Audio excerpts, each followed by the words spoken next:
Bharat Ratna doctor Babasaheb Ambedkar यांचा आज महापरिनिर्वाण दिवस। त्यासाठी मी त्यांना कोटी कोटी प्रणाम करते। डॉक्टर बाबासाहेब आंबेडकर यांनी मानव जातीसाठी खूप काही केले।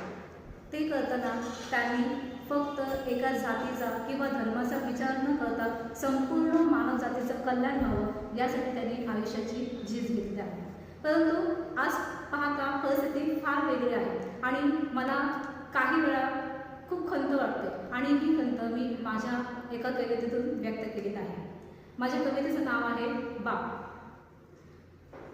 सर्वांचा तू बाप झालास, सर्वांचा तू बाप झालास, पण तुझी लेकरं होणं आम्हाला जमलं का?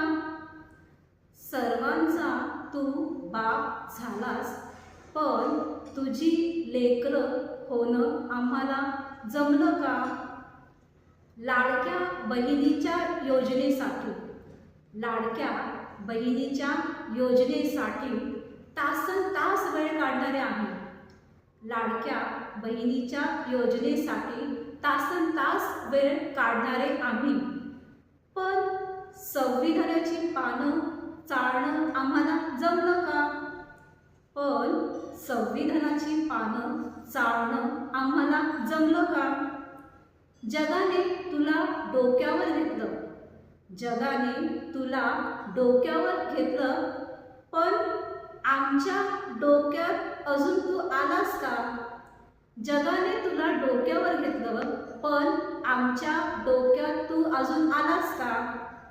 तू अजूनही जात धर्मामध्ये विभागलायस, तू अजूनही जात धर्मामध्ये विभागलायस। झोपलेल्या समाजाला, झोपलेल्या समाजाला सन्मानाने जगण्यासाठी, झोपलेल्या समाजाला सन्मानाने जगण्यासाठी तू लोकशाही अर्पण केलीस, तू लोकशाही अर्पण केलीस।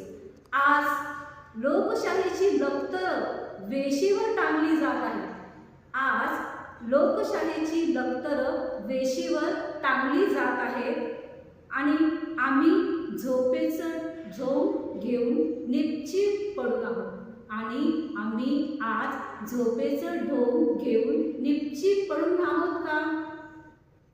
शिका, संघटित व्हा, संघर्ष करा, हा तू मंत्र आम्हाला दिलास। शिका, संघटित व्हा, संघर्ष करा, हा तू मंत्र आम्हाला दिलास। आम्ही शिकलो देखील, पण संघटित होऊन अन्यायाविरुद्ध संघर्ष आम्ही केलाय का? पण संघर्ष आम्ही केलाय का? हुकुमशाहीच्या दिशेने वाटचाल होऊ पाहत आहे भीमा, हुकुमशाहीच्या दिशेने वाटचाल होऊ पाहत आहे। उद्धार करण्यास तू पुन्हा नव्याने जन्म घेशील का? उद्धार करण्यास तू पुन्हा नव्याने जन्म घेशील का? भीमा, तू सर्वांचा बाप झालास, भीमा, तू सर्वांचा बाप झालास, पण तुझी लेकरं होणं आम्हाला जमलं का? पण तुझी लेकरं होणं आम्हाला जमलं का? जय भीम।